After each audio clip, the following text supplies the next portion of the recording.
దేశంలో సాహిత్య రంగంలో ఇవ్వబడే అత్యున్నత స్థాయి అవార్డ్ జ్ఞానపీఠ అవార్డ్. 1964వ సంవత్సరంలో ఈ అవార్డును ఏర్పాటు చేశారు. 1965వ సంవత్సరం నుంచి విజేతలకు అందజేస్తున్నారు. ఈ అవార్డు యొక్క నగదు విలువ 11 లక్షలు. భారత రాజ్యాంగము 8వ షెడ్యూల్లో గుర్తింపు పొందిన 22 భాషల నుండి విజేతలను ఎంపిక చేస్తారు.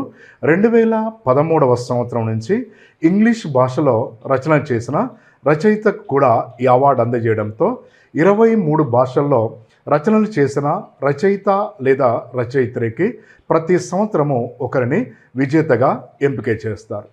ఇప్పటి వరకు అధికంగా హిందీ భాష నుంచి 12 మంది ఈ అవార్డు గెలుపొందారు.